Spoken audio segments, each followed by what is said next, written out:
जिन भी लोगों को ऐसा बहुत दुख होता है ना किसी के चले जाने का, ये पद वास्तव में उनके लिए ही मतलब लिखा गया है।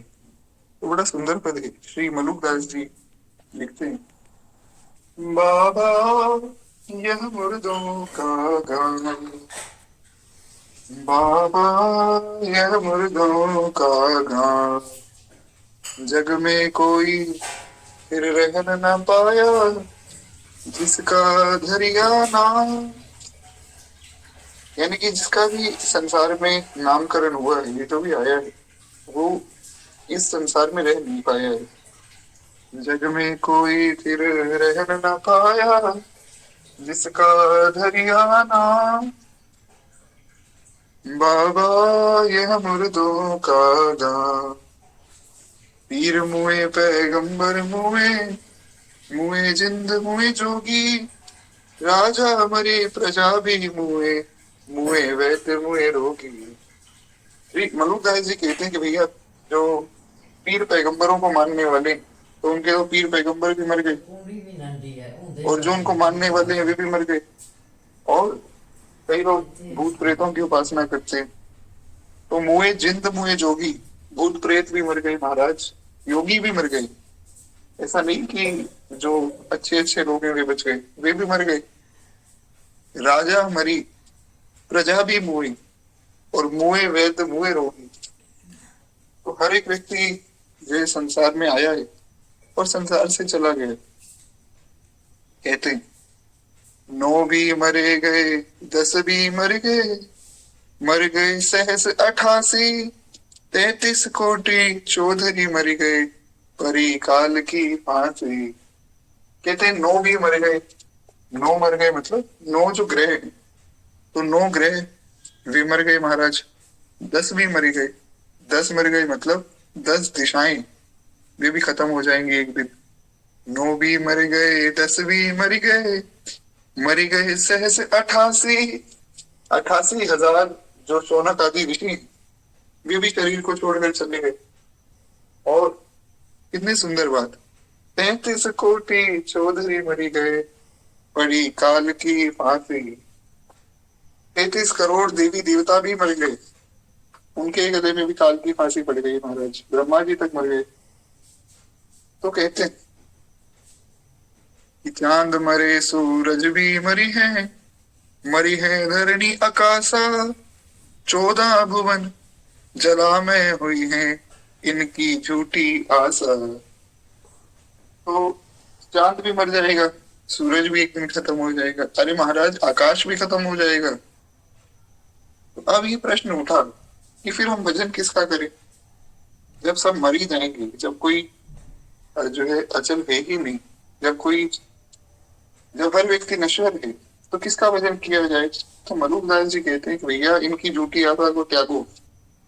तो फिर क्या करें। तो अंत में बड़ा सुंदर भाव श्री मलुकदास जी ने दिया। मलुकदास जी अंत में लिखते हैं कि ज्योति स्वरूप हुए एक थिर है, जिन यह सृष्टि उपाई, कहत मलुक सुनो भई साधु, सर्व सत्ता को काल न खाई। वे कहते हैं कि हे साधु, हे भक्त, हे साधक, हे वैष्णव, ये सुनो कि जिसकी सर्व सत्ता है ना, उसको काल नहीं खाता है।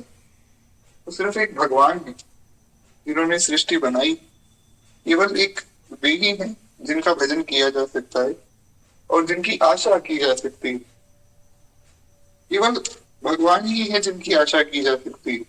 क्या हम सुनते हैं ना, आशा एक राम जी से दूजी आशा छोड़ दे, नाता एक राम जी से दूजा नाता तोड़ दे, धन्यवाद निर्विवाद नाम जपते रहिए, जाहि विधि राखे राम, वाही विधि रहिए, सीताराम सीताराम सीताराम कहिए, जाहि विधि राखे राम, वाही विधि रहिए। एक बार प्रेम से बोलिए भक्त वत्सल भगवान की जय।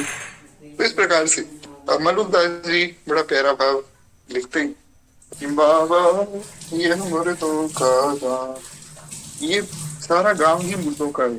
प्रत्येक व्यक्ति मरने वाला है। हमने कल भी इस पर चर्चा की थी विस्तार में, तो पुनः विस्तार में चर्चा करने की आवश्यकता है नहीं, इसलिए मैंने सोचा एक पद के माध्यम से हम सुन लेते हैं। अब हम लोग जो है थोड़ा आगे बढ़ते हैं, क्योंकि जो चित्रकेतु जी का चरित्र है ये वास्तव में बड़ा सुंदर है। साथ में जो इसमें शिक्षाएं दी गई वे बड़ी गूढ़ शिक्षाएं हैं, क्योंकि अगर आप बहुत ध्यान से देखेंगे तो जैसे श्री चंद्रहास जी का चरित्र हमने सुना था, तो श्री चंद्रहास जी के चरित्र में हमने सुना था कि भगवान ने विधि को बदल दिया चंद्रहास जी के लिए। बहुत सी ऐसी जो है ऐसी स्थिति हुई जिसमें श्री चंद्रहास जी कभी मरने वाले हैं, कभी श्री चंद्रहास जी का जो काम है वो सब बिगड़ने वाला है, पर वो तुरंत सब काम बन जाता है। क्यों? क्योंकि जो भगवान के आश्रित जन है, भगवान उनकी रक्षा करते हैं। फिर तो इस प्रकार जो है श्री चित्रकेतु जी का चरित्र, इसमें एक जीव, एक साधारण जीव किस प्रकार ज्ञान पाकर संतों के संग से भगवान को प्राप्त करता है, वो बड़ा सुंदर एक उदाहरण यहाँ प्रस्तुत किया गया है। तो खैर एक बार प्रेम से बोलिए भक्तवत्सल भगवान की जय। तो कहते हैं इस प्रकार राजा को बोध देने के लिए देवऋषि नारद जी ने जो है उस जीव का आह्वान किया। अब हुआ क्या कि वो राजा तो रो रहे थे, उनको जब श्री नारद जी और श्री अंगिरा महर्षि ने ज्ञान दिया, तब जो है श्री चित्रकेतु जी को थोड़ी बात समझ में आई, उनका मन थोड़ा सा शांत हुआ कि हाँ बात तो सही है। फिर जो है नारद जी ने उसी बालक को, जो मर गया था छोटा बच्चा, उसी बालक को पुनः जीवित कर दिया नारद जी ने। तो नारद जी तो साक्षात भगवत स्वरूप है, तो नारद जी ने उस बालक को समझाया कि देखो ये तुम्हारे माता पिता ने और तुम्हारे वियोग में ये लोग रो रहे हैं, इसलिए आप जो है पुनः जीवित होकर इनको सुख दो। तो ऐसी एक और कथा जो प्राप्त हुई थी, एक बार कुंभ के समय में श्री कबीरदास जी महाराज जो कुंभ में पहुंचे, तो वहां पे एक छोटा सा बालक वो जो है संगम में डूब गया, डूब कर मर गया। महाराज मर गया तो उसके माता पिता रो रहे थे और एक मौलवी वहां खड़े थे। तो मौलवी जी ने देखा, मौलवी जी ने कुछ अपने तंत्र मंत्र लगाए, वो बालक जीवित हुआ नहीं। कबीरदास जी हंसने लग गए, और जैसे ही उन्होंने देखा कि कबीरदास जी हंस रहे, तो वो मौलवी कबीरदास जी उल्टा सीधा बोलने लगे कि अरे तुम हंसते हो, अगर इतनी हिम्मत है तुम में या तुम्हारे भगवान में, तो जीवित करके दिखाओ इस बालक को। तो कबीरदास जी ने कहा कि भैया ऐसा नहीं होता है, जो चला गया सो चला गया, लेकिन अगर तुमने ये कहा है ना कि अगर राम जी जीवित कर सकते हैं, तो आज मैं तुम्हें राम जी का बल दिखाता हूँ। तो कबीरदास जी ने सबसे पहले तो उनका नाम लिया, बोले ये बच्चा इस मौलवी के हुक्म से जिंदा हो जा। वो बच्चा जिंदा नहीं हुआ। बोले इसके खुदा के बल से जिंदा हो जा। वो बच्चा फिर भी जिंदा नहीं हुआ। तो कबीरदास जी ने कहा कि जब राम जी के हुक्म से जिंदा हो जा, वो फिर भी जिंदा नहीं हुआ। तो कबीरदास जी को हंसने लगे महाराज, क्योंकि भगवान की लीला है। अगर ऐसे ही हर व्यक्ति भगवान के हुक्म से जिंदा होने लग गया, तो फिर तो सब जिंदा ही हो जाएंगे, कोई मरेगा ही नहीं। अंत में कबीरदास जी ने बड़ी प्यारी बात कही, जब कबीर के हुक्म से जिंदा हो जाए। वो बालक उठकर बैठ गया। तो भक्तों में, भगवान के जो वैष्णव, उनमें ऐसे सामर्थ्य होती है कि वे किसी को प्राण दान दे सकते, परंतु ऐसा भी करते नहीं, क्योंकि सिद्धियां दिखाना, ये जादू करना, चमत्कार करना, ये वैष्णव का स्वभाव नहीं है। गोस्वामी तुलसीदास जी ने भी महाराज ऐसी एक लीला की है, हमने उसको बहुत बार सुना भी है कथा में। ऐसा कोई आश्चर्य ना करे कि श्री नारद जी ने उस बालक को जिंदा कैसे कर दिया। तो खैर एक बार प्रेम से बोलिए श्री नारद जी महाराज की जय। तो खैर वो बालक जो है इस प्रकार से जीवित हुआ। उस बालक को नारद जी ने सब बात बताई। तो उस जीवात्मा ने पूछा कि आपकी सारी बातें ठीक है, मैं समझ गया हूँ, पर आप मुझे ये बताइए कि ये लोग मेरे माता पिता किस प्रकार हुए। मैं तो अपने कर्मों का फल भोगने के लिए देवता, मनुष्य, पशु, पक्षी आदि योनियों में अनंत काल से जो है जन्म लेता आ रहा हूँ। सब जीव परस्पर जो है कभी पिता, कभी पुत्र, कभी मित्र, कभी शत्रु, कभी सजातीय, कभी विजातीय, कभी रक्षक, कभी विनाशक, कभी आत्मीय, कभी उदासीन बनते रहते हैं। तो ये लोग मुझे पुत्र मानकर रोते क्यों हैं? जो बालक जिसके लिए वो रो रहे थे, उस बालक ने कहा कि मैं तो इनको जानता भी नहीं। अरे मैं तो कभी देवता बना, कभी मनुष्य बना, कभी कोई अन्य पशु पक्षी बन गया, कभी कोई अन्य जीव जंतु बन गया। तो मैं तो अनंत काल से विचरण कर रहा हूँ और ना मैं इन लोगों को जानता हूँ। ये ऐसे ही रो रहे मुझे याद कर करके। बड़ी सुंदर बात कही उस जीवात्मा ने, क्योंकि श्री नारद जी की प्रताप से वो प्रकट हुआ है ना, तो पूर्ण ज्ञान लेकर ही प्रकट हुआ है। और व्यक्ति अपने वास्तविक स्वरूप में, सभी लोग ज्ञान से पूर्ण है, क्योंकि सब भगवान के अंश हैं। जब सब भगवान के अंश हैं, तो सब लोगों के पास वही भागवती ज्ञान है जो श्री ठाकुर जी के पास है। इसीलिए अपने मूल स्वरूप में तो सबको ही सब बातें पता है। तो हमें सत्संग करने की आवश्यकता क्या है जब हमें सब पता है? तो सत्संग करने की आवश्यकता इसलिए है कि हमें जो बातें पता है वो विस्मरित हो चुकी हैं, हम भूल चुके हैं वो बातें। तो अगर याद होती तो हम संसार में भटक ही क्यों रहे होते महाराज। तो सत्संग इसलिए आवश्यक है कि वो जो हम भूल चुके हैं वो पुनः हमें याद दिलाया जाए। इसलिए सत्संग की बड़ी महिमा कही गई है। तो कहते हैं इस प्रकार उस बालक ने कहा कि एक पदार्थ आज जो है उनका है, कल उनके शत्रु का है। वैसे ही कर्मवश जीव नाना योनियों में जन्म लेता घूमता है। जो वस्तु आज आपकी, कल वो किसी और की हो जाएगी, परसों किसी और की हो जाएगी। इस प्रकार जैसे वस्तु एक से दूसरे व्यक्ति के पास चली जाती है, वैसे ही जीव अनंत योनियों में भटकता रहता है। इसलिए जो है हमें भगवान का भजन करना चाहिए और ये निश्चय करके भजन करना चाहिए कि इसी जन्म में इसी शरीर से भगवत प्राप्ति करनी है। ऐसा संकल्प कर लेना चाहिए, फिर भजन शुरू करना चाहिए। है एक बार प्रेम से बोलिए भक्तवत्सल भगवान की जय। तो इस प्रकार से जो है श्री नारद जी को उस बालक ने कुछ वचन कहे कि आप मुझे ये समझाइए कि ये मेरे माता पिता रोते क्यों हैं। वास्तव में वो बालक नारद जी को कुछ नहीं बता रहा है, क्योंकि नारद जी को तो सब पता ही है। वो बालक जो है अपने माता पिता को समझा रहा है कि तुम लोग व्यर्थ में ही रो रहे हो, मेरा तुम्हारा कोई संबंध नहीं है। कहते जितने दिन जिस शरीर के साथ हैं उतने दिन उसके सब संबंधी, और जब वो शरीर पूरा हो गया तब संबंधी चले गए। यह स्त्री पुत्र घर आदि संबंधी यथार्थ नहीं है। आत्मा ना तो जन्मता है ना मरता है, वह नित्य है, अविनाशी है, सूक्ष्म है और सर्वाधार है, स्वयं प्रकाश है। भगवान ने भी गीता में यही बात कही है। नैनं छिन्दन्ति शस्त्राणि नैनं दहति पावकः चैनं त्यजन्ति आपो न शुष्यति मारुतः। तो भगवान ने कहा कि जो आत्मा है उसको ना तो कोई जला सकता है, ना कोई सुखा सकता है, ना उसको कोई काट सकता है, ना उसको कोई मार सकता है। ये सब बातें भगवान ने कही। और ये श्लोक है दूसरे अध्याय का और श्लोक संख्या है 67। हाँ 67 या 66 होगा।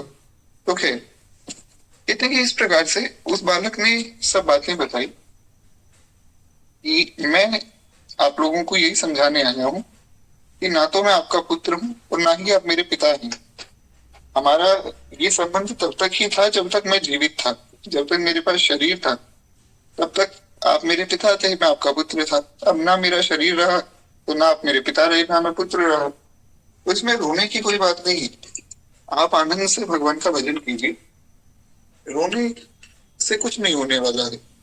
भजन में ध्यान लगाइए, उससे ही आपका मंगल होगा। तो कहते हैं इस प्रकार उस जीवात्मा ने चित्रकेतु जी को और इनकी रानियों को ज्ञान दिया। कहते हैं कि आत्मा के लिए ना तो कोई अपना है ना पराया है, वह एक है और हित अहित करने वाला, शत्रु मित्र आदि नाना बुद्धियों के साक्षी है।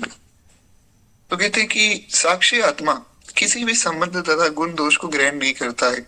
आत्मा तो कभी मरता ही नहीं, पर नित्य है और शरीर भी नित्य नहीं है। फिर ये लोग क्यों व्यर्थ में रो रहे हैं? इस प्रकार से सब बातें उसने कही। राजा पुत्र का जीवात्मा इतना कहकर वो चला गया, क्योंकि नारद जी ने जिसको जीवित किया है तो उसका तो महाराज निश्चित रूप से कल्याण हो ही गया। नारद जी ने स्पर्श कर दिया वो बालक, उसकी मुक्ति होगी। हमने कल की कथा में एक चरित्र सुना था परम पूज्य श्री भाई जी महाराज और श्री राधा बाबा का। तो श्री राधा बाबा का जब मिलन हुआ भाई जी से, और भाई जी ने जैसे ही राधा बाबा के कंधे पे हाथ रखा, तो सब जो है प्रेम के लक्षण भाई जी श्री राधा बाबा के हृदय में प्रकट हो गए। उसके बाद ही तो राधा बाबा बने। तो संत के संग का, संत के स्पर्श का ये महात्म्य है। खैर, एक बार प्रेम से बोली भक्तवत्सल भगवान की जय। तो इस प्रकार से वो जीवात्मा भी मुक्त हो गया। तो कहते हैं कि उसकी जो बातें, उसकी बातों से सारा मोह दूर हो गया, क्योंकि नारद जी ने समझाया था। उससे भी कुछ मोह दूर हुआ तो था, पर पूर्ण रूप से मोह दूर तब हुआ जब उस बालक ने समझाया। क्योंकि जिसके लिए आप रो रहे हैं, जब वो व्यक्ति कहे कि मैं आपको जानता ही नहीं, तो व्यक्ति के मन में आता है कि मैं व्यर्थ में ही रो रहा था। तो इस प्रकार से जब उस बालक ने कहा कि मैं आप लोगों से कोई संबंध रखता ही नहीं हूँ, तो उनको समझ आया कि संसार झूठा है और ये एक ना एक दिन खत्म होने वाला है। मृतक का अंत्येष्टि संस्कार करके राजा शांत हो गए। और जब जो है बालक को विष देने वाली रानियों को ये बात पता लगी, तब उन्हें बड़ा पश्चाताप हुआ कि बताओ, हमने व्यर्थ में ही उस बालक को विष दे दिया। और उसके बाद श्री नाभा गोस्वामी जी लिखते हैं कि यमुना के तट पर जाकर उन्होंने अपने पाप का प्रायश्चित किया है। जो ग्लानि मन में होती है ना, वो वास्तव में सबसे बड़ा प्रायश्चित है। और एक और शास्त्र में विधान बताया गया है। मान लीजिए आपसे कोई पाप बन गया, और ऐसा भयंकर पाप बन गया कि जिसका कोई निवारण नहीं है, तो गौशाला में जाकर गौ माता को जो है भरपेट भोजन खिलाया जावे और गौ माता से क्षमा याचना की जावे। तो उससे क्या है, सब पापों का निवारण हो जाता है। तो हालांकि आप सब तो वैष्णव है, वैष्णवों से ऐसी गलती होती नहीं, लेकिन वैसे गौ माता की इतनी महिमा बताई गई कि अगर आप गौ माता को भरपेट जो है चारा खिलाते हैं, तो उससे आपके सब पापों का निवारण हो जाएगा। खैर, एक बार तो प्रेम से बोली भक्तवत्सल भगवान की जय। तो इस प्रकार से श्री चित्रकेतु जी महाराज का मोह दूर हुआ। अब देखिए, बारंबार मैं आज आप लोगों से जयकार बुलवा रहा हूँ, क्योंकि क्या है, मेरे पास नेटवर्क की आज दिक्कत है। मेरी कथा भी लेट शुरू हुई है थोड़ी सी, इसलिए मुझे, ताकि पता लगता रहे आप लोग सब विराजमान है और आवाज आ रही। तो खैर, भगवान की जयकार तो करनी चाहिए। तो कहते हैं इस प्रकार से उस बालक का कल्याण हुआ और इनका मोह दूर हुआ, उन रानियों का भी कल्याण हो गया। तो आगे श्री नाभा गोस्वामी जी वर्णन करते हैं कि राजा चित्रकेतु जो है ऋषियों के उपदेश से शोक मोह भय क्लेश देने वाले इस ग्रह को स्नेह से छोड़कर महर्षि अंगिरा और देवऋषि नारद के पास जाकर उनसे भगवत प्राप्ति का साधन पूछने लगे। यानी कि चित्रकेतु जी ने घर छोड़ दिया। हमने कल की कथा में सुना था कि इनके पास संसार का सारा सुख था, फिर भी दुखी थे। तो इसीलिए वास्तव में कोई भी व्यक्ति संसार के सुख से सुखी नहीं हो सकता है, उसको तो भजन के मार्ग में जाना ही पड़ेगा। इसलिए श्री चित्रकेतु जी ने पूछा कि आप मुझे ये बताइए कि भगवत प्राप्ति कैसे होगी, क्योंकि वास्तव में आनंद तो केवल भगवान के भजन में ही।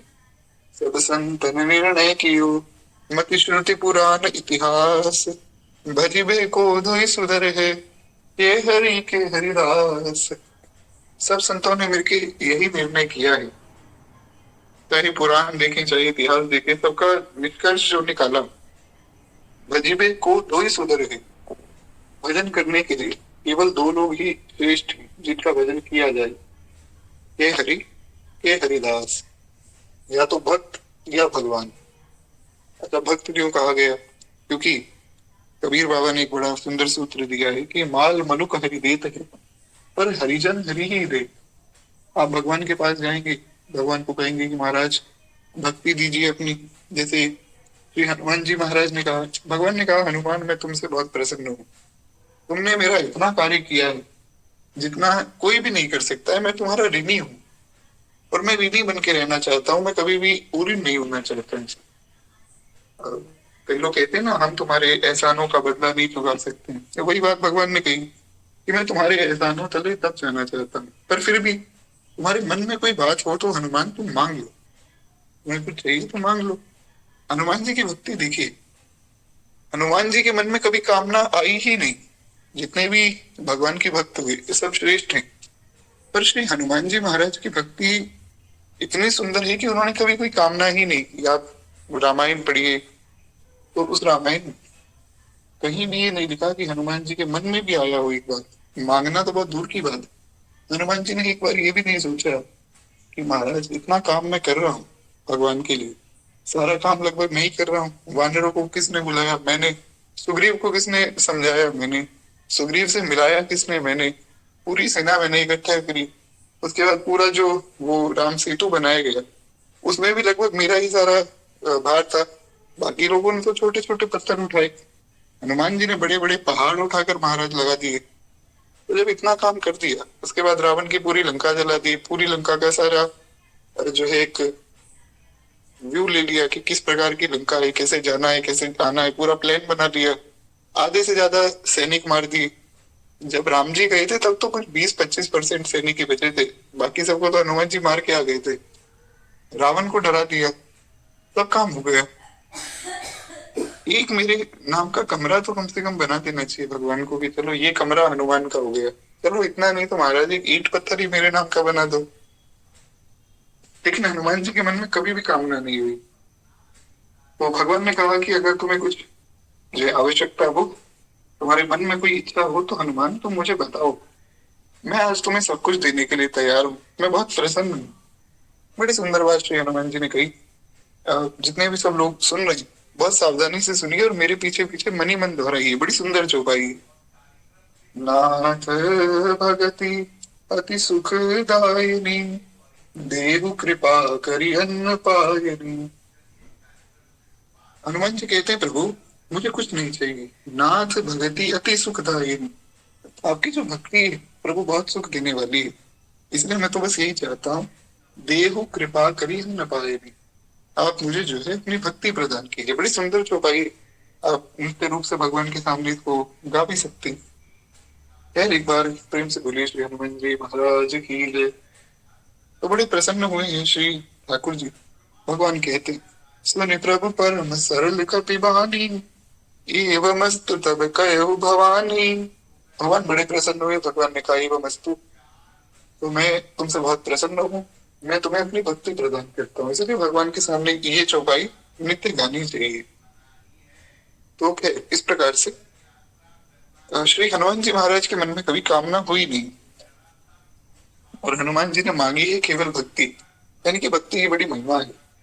तो चित्रकेतु जी को भी समझ आ गया कि मेरे पास संसार का सारा सुख तो है, पर वास्तव में मेरे मन को प्रसन्नता तब मिलेगी जब मैं भगवान का भजन करूंगा। तो भगवान का भजन करें कैसे, ये उन्होंने प्रश्न किया है श्री नारद जी और श्री अंगिरा महर्षि से। कहते हैं इस प्रकार से इन्होंने पूछा कि भगवत प्राप्ति का साधन क्या है। नारद जी ने उन्हें भगवान शेष का ध्यान और स्तुति मंत्र बतलाए, मतलब किस प्रकार से भगवान का ध्यान करना चाहिए, किस प्रकार से भगवान की स्तुति करनी चाहिए, वो सब श्री नारद जी ने उन्हें बताया है। हाँ बिल्कुल, मैं ये जो है चौपाई लिखकर ग्रुप में ही भेज दूंगा, आप मुझे मैसेज कर दीजिएगा। बाकी यहाँ भी लिख दूंगा मैं, दादा गुरुदेव भगवान की कथा होगी ना, उसके बाद मैं यहाँ भी लिख दूंगा निश्चिंत रहिए।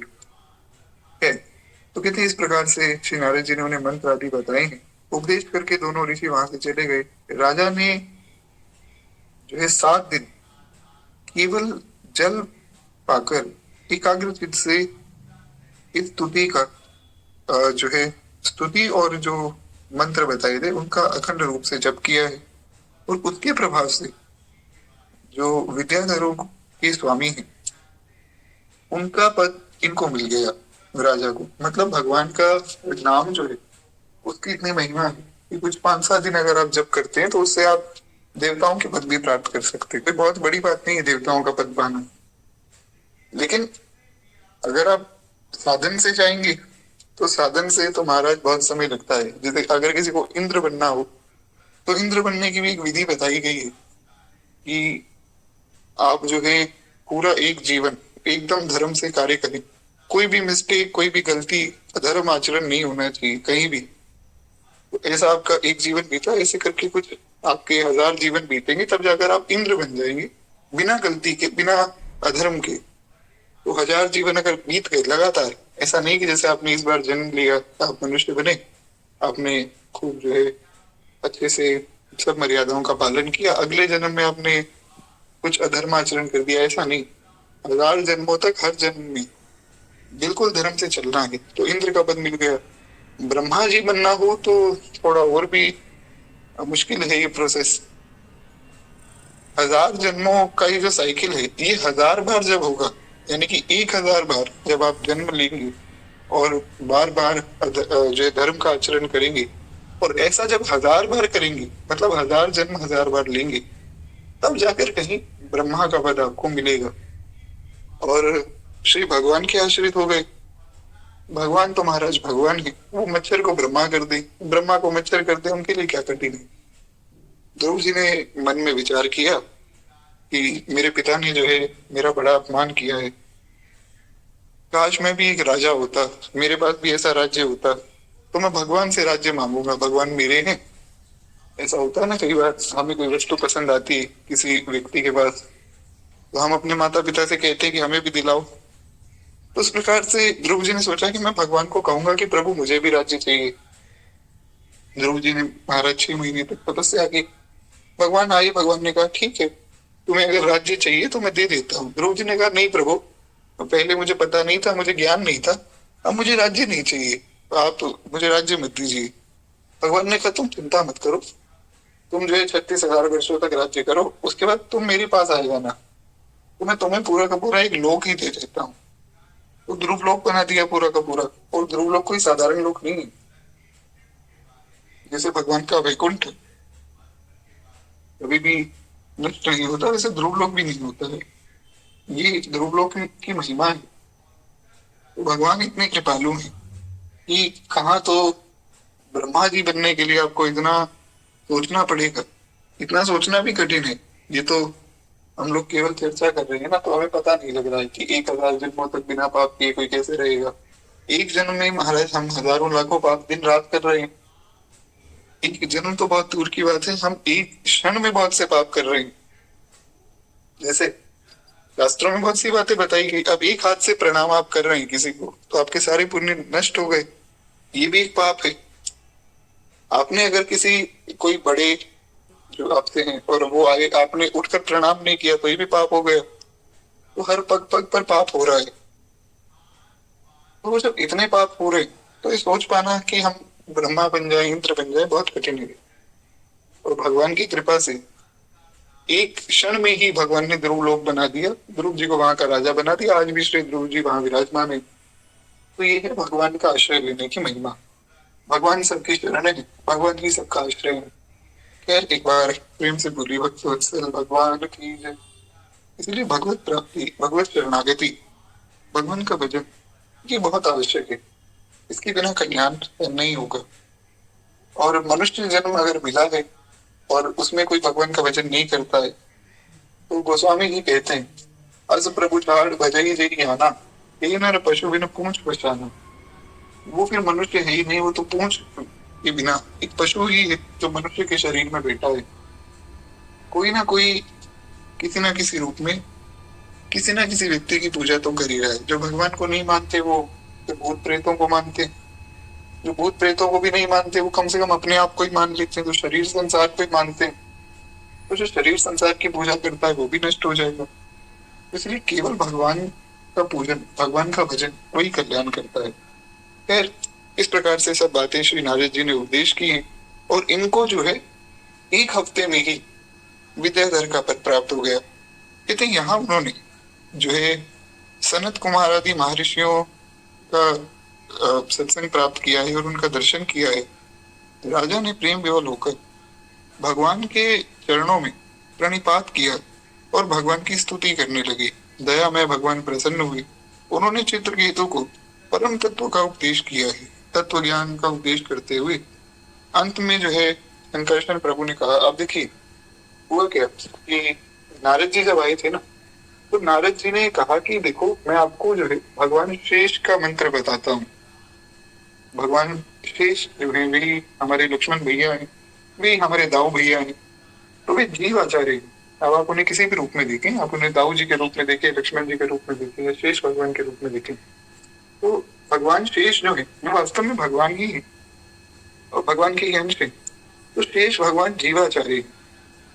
जैसे एक गुरु की भूमिका भी निभाते हैं। आप देखिए, जब निषाद राज गुरु उनको मोह हुआ, निषाद राज गुरु ने सोचा कि ये तो बड़ा गलत किया है माता की कही में, भगवान को निकाल दिया। तो राम जी तो सो रहे थे, तो लक्ष्मण जी ने समझाया कि भैया देखो, माता की कही की कोई गलती नहीं है। क्यों? को न कहो सुख दुख कर दाता, निज कृत कर्म भोग सब भ्राता। लक्ष्मण जी ने कहा कि देखो भैया ऐसा है, सब अपने अपने कर्मों का भोग करते हैं, कोई किसी को सुख या दुख नहीं देता है। तो वहां उन्होंने ज्ञान दिया है निषाद राजगुरु को, और निषाद राजगुरु को ज्ञान दिया तो केवट ने भी सुना। केवट ने जब सुना तो केवट की कथा तो आप सब जानते ही। मांगी नाव न केवट आना, कहीं तुम्हारे मर्म में जाना। उस दिव्य ज्ञान का प्रभाव ये हुआ, गुरु की शरणागति का प्रभाव ये हुआ कि केवट जी भगवान के इतने प्रिय हो गए कि संसार में भगवान अगर किसी से कुछ मांग ले तो कोई मना कैसे कर दे। केवट ने मना कर दिया। भगवान ने कहा भैया नाव ले आओ। केवट ने कहा नहीं, मैं नाव नहीं लाऊंगा, मैं तुम्हारे मर्म को जानता हूँ। अब ये बात कहने की हिम्मत तो ब्रह्मा जी की नहीं, शंकर जी की नहीं कि प्रभु मैं तुम्हारे मर्म को जानता हूँ। केवट ने कह दिया। गुरु के बल से, श्री लक्ष्मण जी के बल से ये बात उन्होंने कही है। और लक्ष्मण जी इसलिए जो है जीवाचार्य। तो नारद जी ने जो है उन्हें शेष भगवान का मंत्र बताया। नारद जी ने कहा आप शेष भगवान की उपासना करो, वे आपका जो है संकट हरेंगे। तो अब देखिए, ज्यादा तो चक्करों में ना तो मैं पढ़ता हूँ और ना ही मैं आपको सलाह दूंगा कि इतना आप जो है उलझिए, क्योंकि ये सब बातें जो है सुनने में समझने में बहुत अच्छी लगती, पर वास्तव में जितना आप भक्ति को सिंपल रखेंगे ना उतना आपके लिए अच्छा है। बहुत उलझ जाएंगे तो फिर उलझ ही जाएंगे। शास्त्रों में बहुत सी बातें, भगवान के बहुत से रूपों का वर्णन है। अब ऐसा भी वर्णन आता है कि भगवान के 4 और रूप हैं, जिसमें श्री वासुदेव है, श्री संकर्षण जी हैं। तो इस प्रकार से इत्यादि इत्यादि प्रकार से अनेकों रूपों का वर्णन है। सरल शब्दों में इतना समझिए, हमारे एक ही ठाकुर जी, वही ठाकुर जी हर रूप में विराजमान है। और वही जो है शेष भगवान, वे कभी संकर्षण बन जाते हैं, कभी दाऊ जी बन जाते हैं, कभी लक्ष्मण जी बन जाते हैं। तो इस प्रकार से इसको समझिए। अब उसमें कोई कहे कि नहीं वासुदेव तो कृष्ण है, नहीं वासुदेव तो महाराज राम जी है। अरे भैया राम और कृष्ण में भेद थोड़ी। तो इस प्रकार से ज्यादा उलझने की आवश्यकता नहीं। आप ऐसा समझिए कि भगवान जो है वासुदेव के रूप में है और श्री शेष भगवान जो है वे संकर्षण जी के रूप में।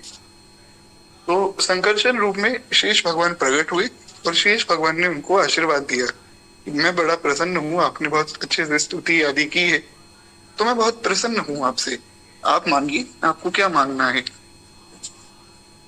तो संकर्षण भगवान वहां आए। फिर एक बार प्रेम से बोलिए संकर्षण भगवान की जय। तो उन्होंने कहा कि राजन, मनुष्य शरीर में ही जो है ज्ञान की प्राप्ति होती है। जो मानव देह पाकर भी ज्ञान नहीं पाता है, आत्मा को नहीं जानता है, उसका फिर किसी योनि में कल्याण नहीं होगा। जो मनुष्य बन के जिसका कल्याण नहीं हुआ उसका नहीं होगा, कभी भी नहीं होगा, किसी भी अवस्था में नहीं होगा, उसका कल्याण हो ही नहीं सकता है।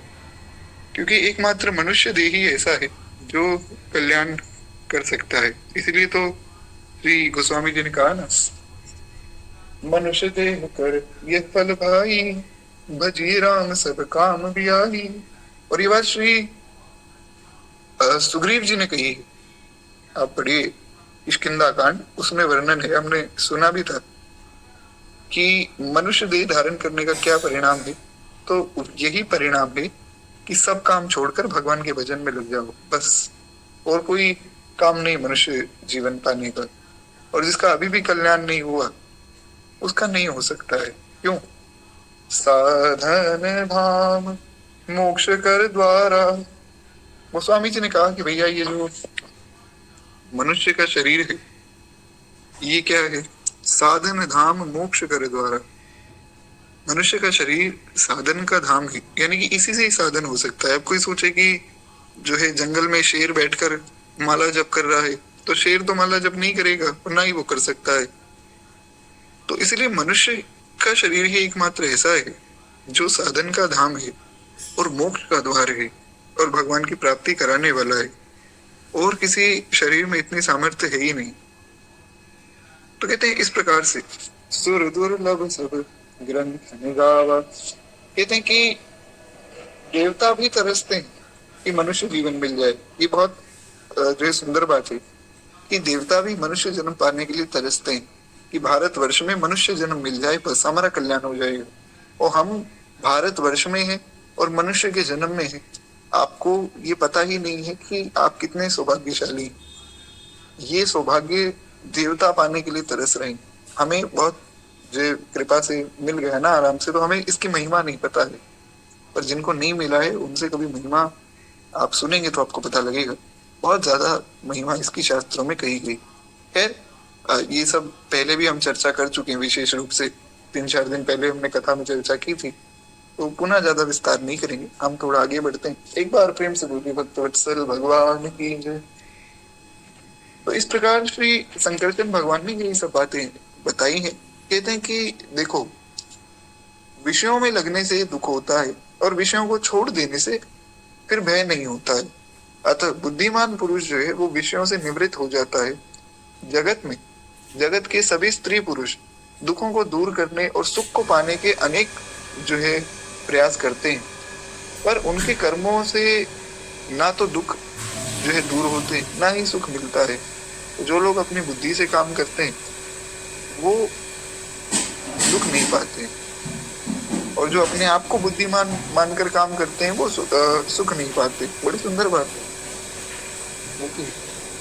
जो लोग खुद को बहुत बुद्धिमान समझते हैं ना और अपना मन माना आचरण करते हैं, यहाँ पे भाव ये है कि जो मन माना आचरण करते हैं उनको कभी सुख नहीं मिल सकता है। और जो अपनी बुद्धि लगाकर काम करते हैं, यानी कि जो अपनी बुद्धि से संतों का, गुरुजनों का आश्रय लेते हैं, उनको कभी दुख नहीं मिलता है। इसीलिए सरल सी बात इतनी है कि ना तो कर्मों से दुख मिलता है, ना कर्मों से मिलता है सुख। आपको आपके प्रारब्ध से दुख या सुख मिलता है। जैसे एक उदाहरण मैं देता हूँ, आप सब लोग यहाँ जो विराजमान हैं, तो आप में से कौन ऐसा है जो दुख पाने के लिए प्रयास करता हो कि भगवान खूब दुख दे दो, हम दुख में बड़े आनंदित हैं। कोई आपने ऐसा कर्म कर दिया हो कि चलो ऐसा पाप कर देते हैं जिससे दुख मिल जाए। तो ऐसा संसार में कोई नहीं है। आप तो चलिए भक्त वैष्णव हैं, क्योंकि पिछली बार मैंने प्रश्न पूछा था कथा में, तो सबने उत्तर दिया कि हम करते हैं। क्योंकि उससे एक दिन पहले द्रौपदी माता का जो है चरित्र हुआ और उससे एक दिन पहले कुंती माता का चरित्र हुआ। तो कुंती जी के चरित्र में हमने सुना कि महाराज कुंती देवी कहती हैं कि प्रभु मुझे दुख दे दो, क्योंकि सुख में आपकी याद नहीं आती, दुख में आती है। तो सब लोगों ने कहा कि हाँ, हम जो है दुख पाने के लिए प्रयास करते हैं, आप सब वैष्णव जन हैं। अब यही जब कथा रिकॉर्ड होकर गई यूट्यूब पे, तो मेरे पास एक मैसेज आया, बोले कि कथा तो मैं 5-7 दिन से सुन रहा हूँ, ग्रुप में भी जुड़े हुए, नाम तो मैं नहीं लूंगा। तो बोले मैं 5-7 दिन से ही कथा सुन रहा हूँ, मेरी क्या है नाइट ड्यूटी होती है तो मैं सुबह जुड़ नहीं पाता हूँ, मैं इनकी रिकॉर्डेड सुनता हूँ। तो मैंने कहा तो अच्छी बात है। बोले मुझे ये बात समझ नहीं आई कि आपने एक प्रश्न पूछा था तो सब लोगों ने ये क्यों कहा कि हम दुख पाने के लिए प्रयास करते हैं, हम पाप करते हैं दिन रात, ये तो मुझे बात ठीक नहीं लगी। तो फिर उनको मैंने थोड़ा कंटेक्स्ट समझाया कि ऐसी सी बात है। पर अगर एक साधारण व्यक्ति को देखा जाए तो वो कभी भी दुख पाने के लिए प्रयास नहीं करता है। हर एक व्यक्ति का प्रयास रहता है कि भगवान हमें खूब सुख दे। लेकिन दुख जब बिना प्रयास आता है तो भैया सुख भी बिना प्रयास के आएगा। हमें इस बात पर विश्वास करना चाहिए, जो प्रारब्ध में लिखा है वही मिलता है। रत्ती बढ़े न तिल घटे, जो लिख दी करता है। और जो भगवान के आश्रित हो गए ना, विश्वास मानिए बहुत सुख है। सुख होगा नहीं, सुख है, हमें विश्वास करना है। आप कभी अनुभव करके देखिए, बैठिए 5 मिनट और अपने आप को देखिए, अरे महाराज हर पग पर भगवान की कृपा है। भागवत जी में वर्णन है कि पग पग पर इस संसार में संकट है, पदम पदम यद विपदाम उपैति। भागवत जी का ही श्लोक है, पूरा श्लोक तो मुझे स्मरण में नहीं। तो भागवत जी में व्यास जी कहते हैं कि पग पग पर इस संसार में क्लेश है, संकट है, दुख है। पर मैं कहता हूँ कि आप भगवान के हो जाइए, पग पग पर सुख है। मैं तो खैर भजन साधन से भी बहुत दूर हूँ, मैं तो ना तो माला जप करता हूँ, गुरु मंत्र का जप भी नहीं करता हूँ, फिर भी मुझ पर इतनी कृपा है। तो आप सब तो भगवान के भक्त हैं, आप पर कितनी होगी, इसलिए निश्चिंत हो जाना चाहिए। खैर कहते हैं इस प्रकार से आत्मा जागृत, स्वप्न और सुषुप्ति इन तीन अवस्थाओं में पृथक है। यूं समझकर बुद्धिमान पुरुष को चाहिए कि इन अवस्थाओं में प्राप्त होने वाले विषयों से निवृत्त हो जाए और लोक परलोक से चित्त हटा ले, ज्ञान विज्ञान से संतुष्ट होकर मेरी भक्ति करे। ऐसा भगवान ने वचन दिया। अब मैं आपको एक और सुंदर बात बता देता हूँ, एक बड़ी अंदर की बात है। एक बार प्रेम से बोलिए भक्त वत्सल भगवान की जय। तो जो लोग इधर उधर कहीं इंस्टाग्राम पे बैठे हैं तो थोड़ा सावधान हो जाइए, बड़ी सुंदर बात है। तीन अवस्था होती है मनुष्य की। एक तो होती है जागृत, जैसे अभी हम लोग जाग रहे हैं, चर्चा कर रहे हैं। एक होती है स्वप्न की, जब हम सो रहे होते हैं। एक स्वप्न में भी अवस्था आती है सुषुप्ति की, जब एकदम गहरी नींद आ जाती है। और उसमें भी एक ऐसी अवस्था आती है जो जिसमें आप भगवान की गोद में सो रहे होते हैं। चाहे आप भजन कर रहे हैं नहीं कर रहे हैं, कोई फर्क नहीं पड़ता है। विश्वास मानिए, सुषुप्ति के बाद एक ऐसी अवस्था कभी कभार आ जाती है नींद में। और अगर आप भगवान का भजन करते हैं ना, विश्वास मानिए नित्य ही, हर रोज, चाहे 5 मिनट हो चाहे 10 मिनट हो, ऐसी अवस्था रोज आती है सोते समय, जब आप भगवान की गोद में सो रहे होते हैं। और ये बड़ी सुंदर बात है। ये अनुभव कब होगा? जब आप भगवान का नाम जप करके सोएंगे ना रात को, तब आपको ये अनुभव होगा कि मैं तो भगवान की गोद में हूँ। इसीलिए बहुत विश्वास करके जो है खूब नाम जप कीजिए रात के समय में, और नाम जप करके भगवान का स्मरण करके सोइए।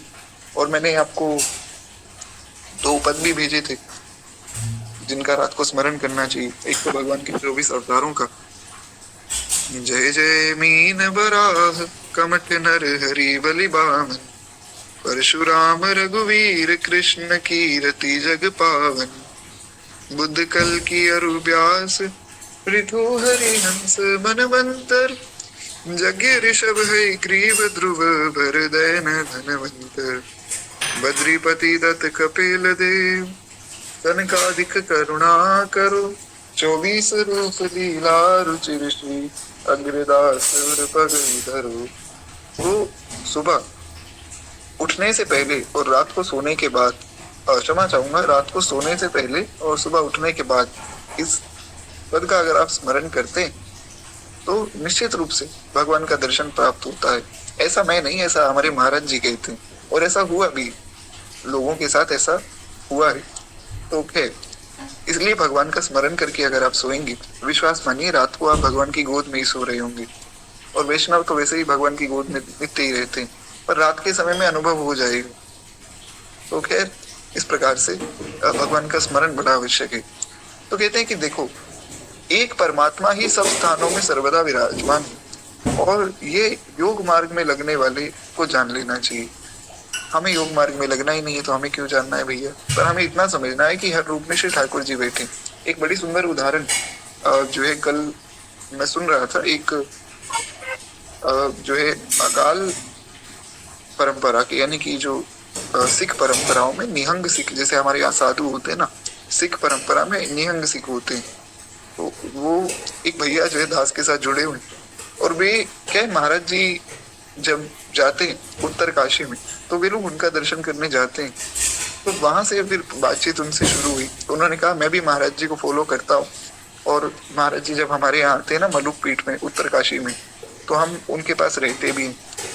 तो मैंने कहा भैया आप तो जो है इस मार्ग से हैं, तो मुझे थोड़ा सा बताइए इस विषय में कि किस किस प्रकार सब होता है। तो थोड़ा उन्होंने अपने वेश के बारे में बताया। जैसे हमारे साधुओं में भगवा वस्त्र पहनते हैं सब साधु, गेरुआ वस्त्र, वैसे उनके यहाँ जो है नीले वस्त्र पहने जाते हैं, कलगी आदि लगाई जाती है। हालांकि वो सब आपको जानने की आवश्यकता नहीं, पर एक बड़ी सुंदर बात उन्होंने मुझे एक उदाहरण दी, मुझे बड़ा अच्छा लगा।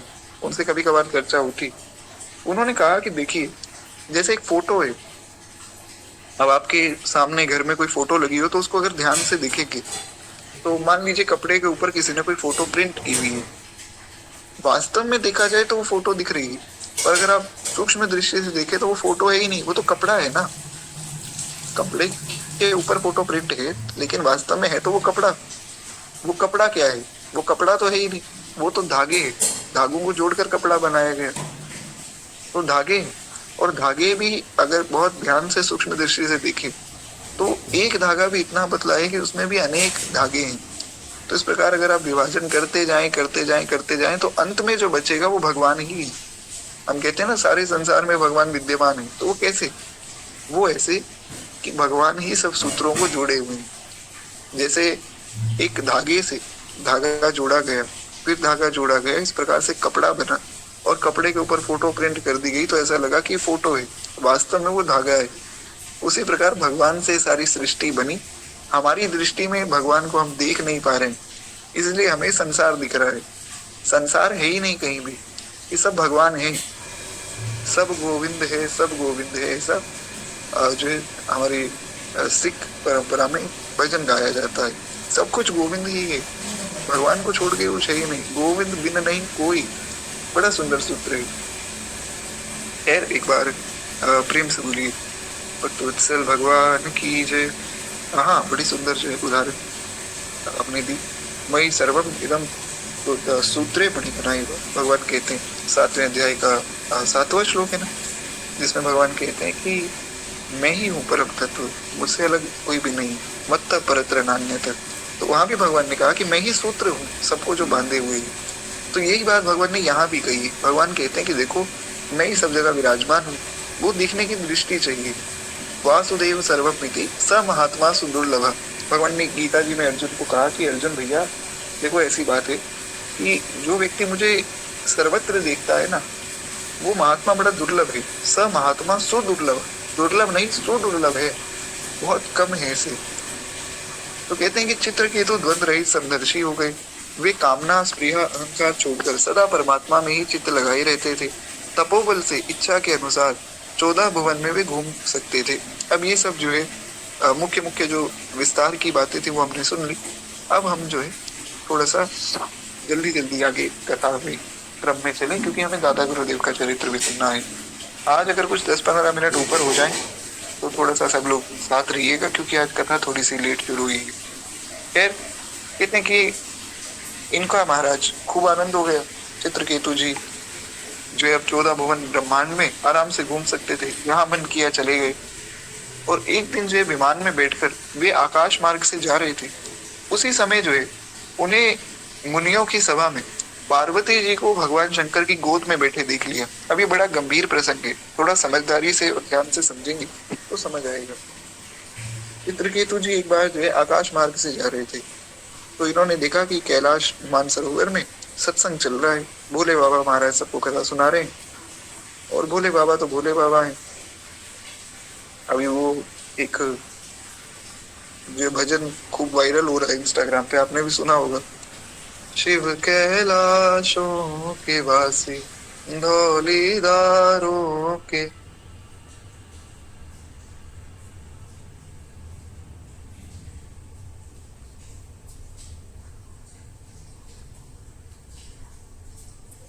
जी खैर एक बार प्रेम से बोलिए भक्तवत्सल भगवान की जय। मैं क्षमा चाहूंगा, ये शायद कट गया था। तो हम चर्चा कर रहे थे कि ये जो वायरल हो रहा है ये भजन, इसमें भी कितनी सुंदर बात बताई गई। शिव कैलाशों के वासी धौलीधारों के राजा शंकर संकट हरण। तो भगवान कैलाश में निवास करते हैं और खूब आनंद से जो है भजन साधन में लगे हुए जितने भी सत्संगी जीव हैं उनको सत्संग प्रदान करते हैं। शंकर जी उनको बढ़िया बढ़िया कथाएं सुनाते हैं। तो सब जो है ऋषि महर्षि सप्तऋषि और श्री पार्वती जी जो है खूब प्रेम से सत्संग सुन रही थी। तो चित्रकेतु जी आकाश मार्ग से जा रहे थे। इन्होंने देखा कि शंकर जी की गोद में माता पार्वती बैठी।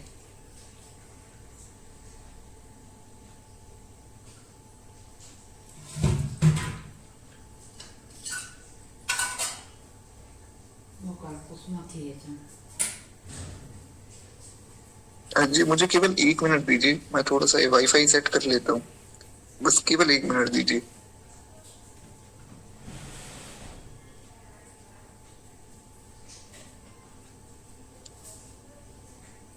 जी तो अब देखिए कि अब मेरी आवाज जो आप सबको क्लियर आ रही है जी।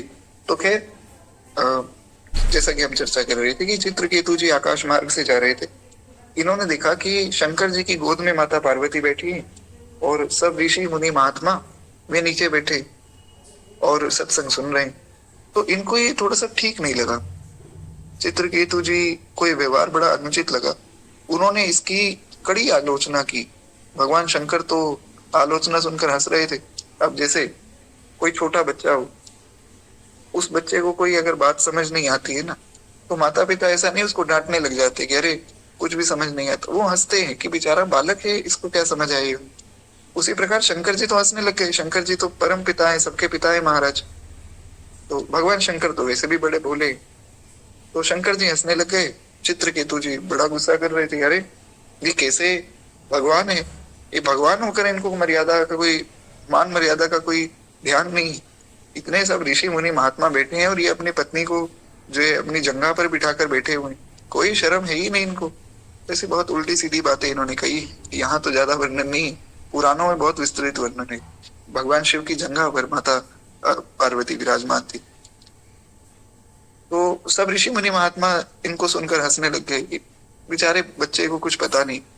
लेकिन माता पार्वती को बड़ा क्रोध आया, और ये क्रोध बड़ा आवश्यक था। ऐसा नहीं सोचना है कि माता पार्वती ने क्यों क्रोध कर दिया, वे भी हंस देती। अगर वे हंस देती तो संसार में जो है भगवान की जो मान मर्यादा है वो नष्ट हो जाती। क्योंकि लोग फिर सोचते कि जो ये रास लीला हुई, तो रास लीला कोई रास लीला थोड़ी, ये तो काम लीला है। शंकर जी ने गोद में माता पार्वती को बैठा लिया है तो काम की लीला है। तो इस प्रकार से पूरा ये जो रास है इसका दृश्य ही बदल जाता। इसीलिए आप अगर देखेंगे तो हमारे ब्रजमंडल में भगवान गोपेश्वर महादेव हैं हमारे वृंदावन में, और साथ में दाऊ भैया का भी स्थान है। दाऊ भैया का स्थान क्यों है? क्योंकि अगर दाऊ भैया का डंडा ना हो तो प्रत्येक मनुष्य रास में प्रवेश कर जाएगा, और जो अनधिकारी हैं, जिनको रास का अधिकार नहीं है, वे जब प्रवेश करेंगे तो वे रास के स्वरूप को खंडित कर देंगे। तो इसलिए दाऊ भैया का डंडा होना बहुत आवश्यक है। डंडा पड़ेगा तब समझ आएगा कि जो दूर थे उनको दूर करना है। ऐसा मैं नहीं, ऐसा एक संत से मैंने सुना था, तो उन्होंने कहा दाऊ भैया इसीलिए जो है महाराज डंडा लेकर बैठे कि जो भी अनाधिकारी आएगा उसको वहीं से भगा देंगे, और दाऊ भैया से कोई लड़ भी नहीं सकता है। खैर ये बात जो है स्मरण में आई। तो इसीलिए यहाँ पर भी ये जो संतों की मर्यादा है वो संत ही समझते हैं, हम नहीं समझ सकते। ऐसे ही भगवान की मर्यादा भगवान समझते हैं, भगवान को हमें नहीं समझाना है। लोग कहते हैं कि राम जी ने सीता जी का त्याग कर दिया, बहुत गलत कार्य किया। अरे भैया तुम समझाओगे क्या राम जी को कि क्या करना है क्या नहीं करना? वो भगवान है, वो कुछ भी करे। भगवान ने गोपियों के वस्त्र चुरा लिए, मुझे अच्छा नहीं लगा, आपको अच्छा नहीं लगा, तो उसका ये मतलब थोड़ी कि लीला गलत है। आपको समझ नहीं आई तो आप मूर्ख हैं।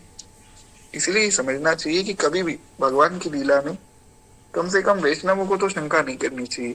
ठीक है, आपको समझ नहीं आई आप प्रश्न कीजिए, पर भगवान के विरुद्ध नहीं बोलना है।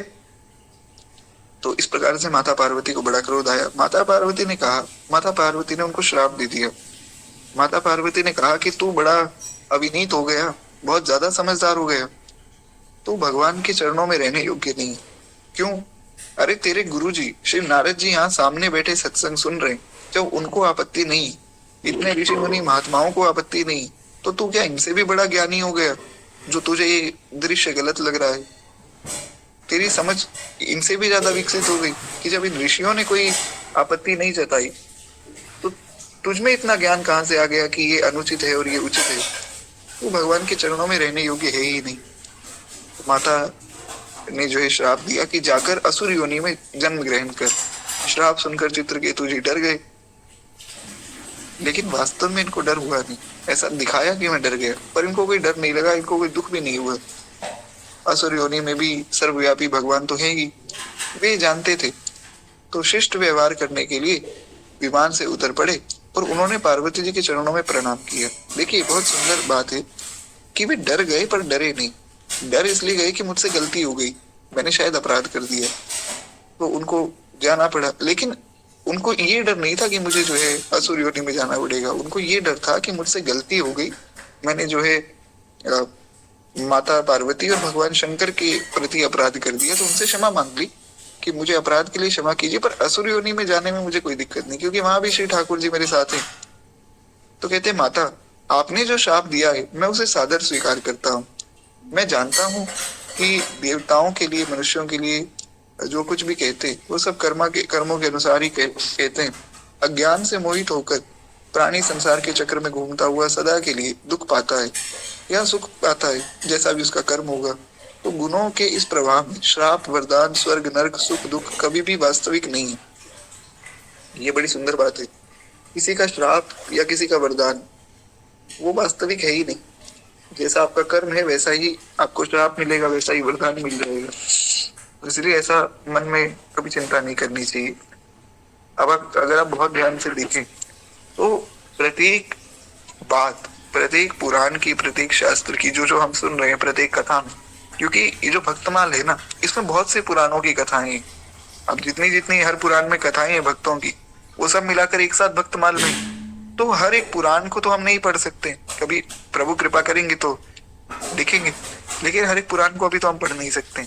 तो हमें सब पुराणों का सार यहाँ मिल रहा है। और अंत में एक ही बात हर एक चरित्र में जो कॉमन निकाली जा सकती है वो ये है कि शरणागति ऐसी सुंदर वस्तु है कि शरणागति के बल से व्यक्ति निडर हो जाता है। हर रोज हम एक ही बात सुनते हैं कि भैया निडर हो जाओ, निडर हो जाओ, भगवान के आश्रित होकर निडर हो जाइए। अगर इस दृष्टि से आप हर एक चरित्र को सुनेंगे ना, विश्वास मानिए आपको एक भक्त के मन का आनंद पता लगेगा। मैंने ये बात 5 दिन पहले भी कही थी कि अगर भक्तमाल को सुनना है तो इसी भाव से सुनिए कि हमें जानना है कि एक भक्त के मन में क्या आनंद है। डरना नहीं है, घबराना नहीं, जो होगा मंगल होगा। खैर, एक बार प्रेम से बोलिए भक्त वत्सल भगवान की जय। तो इस प्रकार से चित्रकेतु जी घबराए नहीं। चित्रकेतु जी बोले कि मैं जानता हूँ स्वर्ग, नरक और ये श्राप, अभिशाप, ये सब तो जो है वास्तविक में है नहीं। ये तो जैसा हमारा कर्म है वैसा ही हमें मिल जाता है। कहते हैं उन ईश्वर का ना तो कोई अपना है, ना कोई पराया है, ना कोई प्रिय है, ना अप्रिय है। यही बात भगवान ने गीता जी में कही, 9वें अध्याय का 26वां श्लोक, समूहम सर्वभूतेषु न मे द्वेष्योऽस्ति न प्रियः।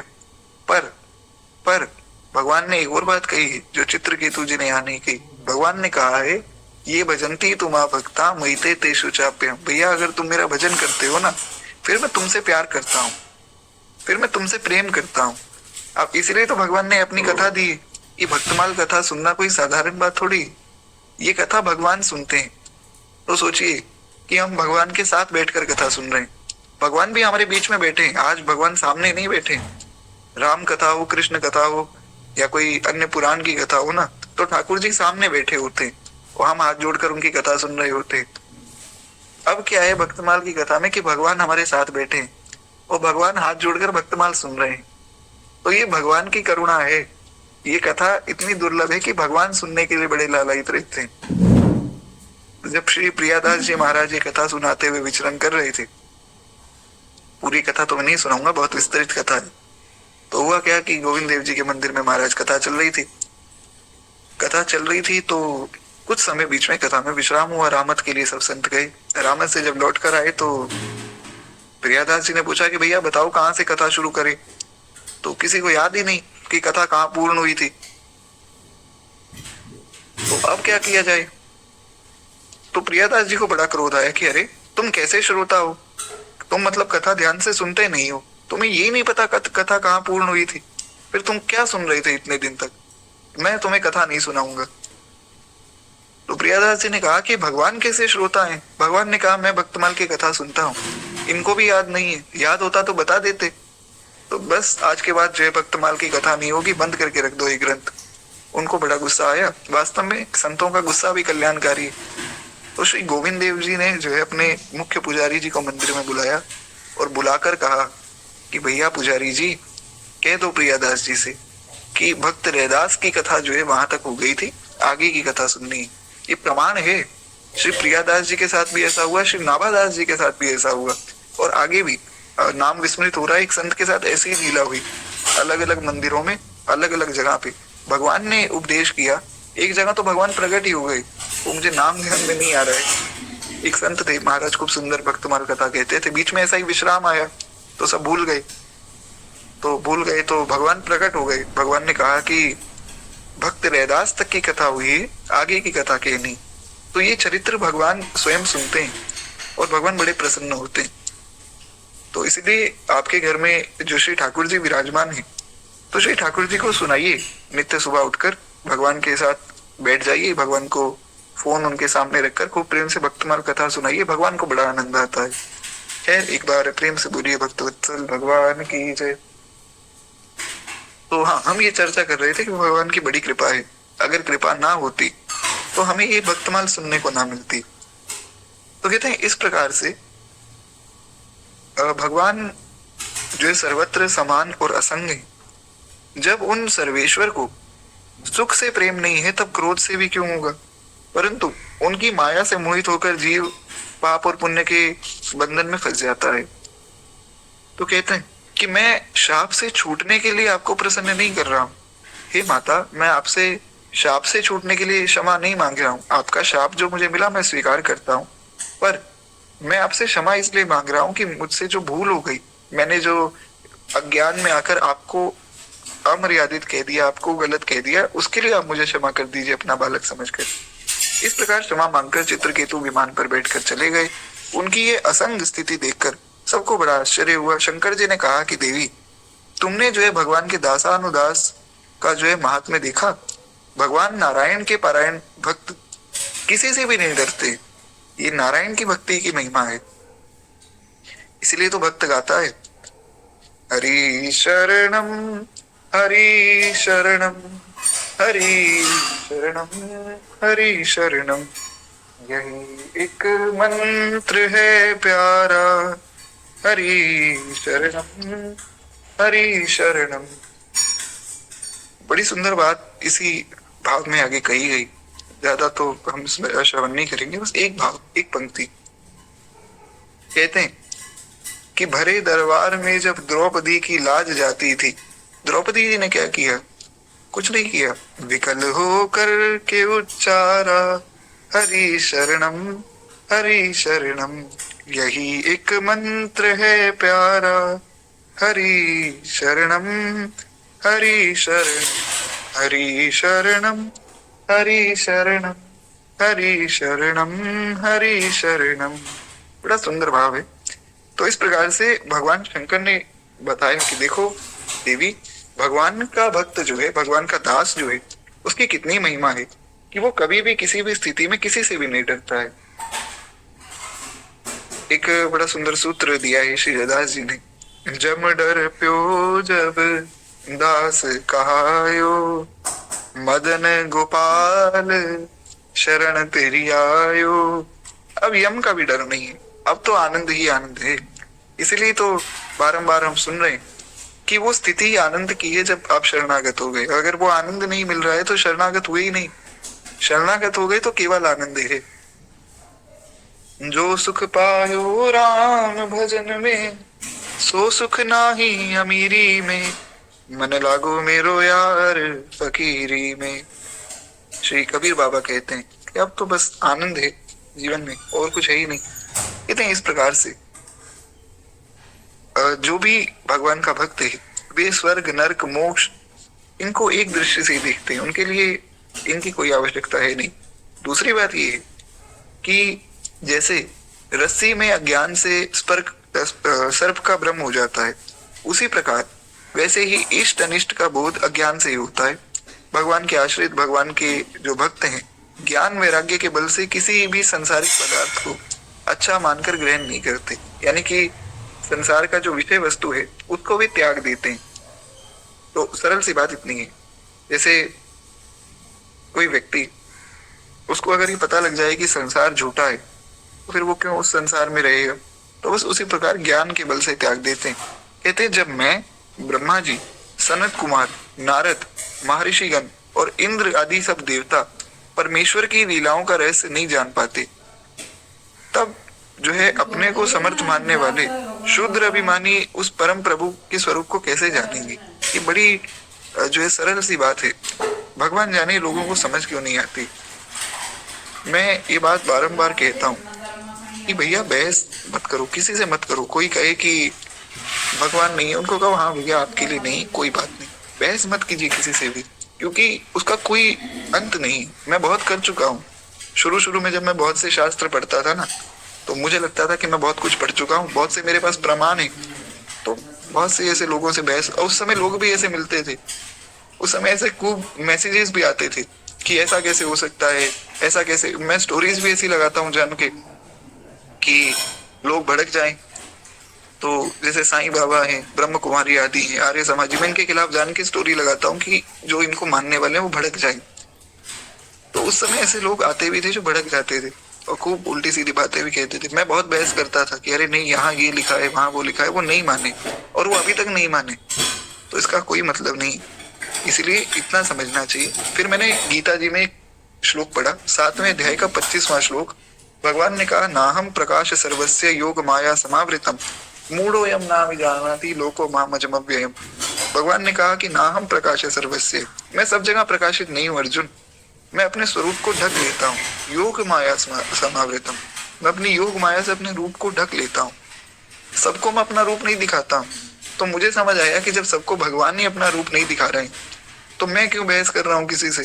विश्वास मानिए, वो दिन है और आज का दिन है, लगभग 3-3.5 साल हो गए, आज तक कोई एक ऐसा मैसेज आया ही नहीं।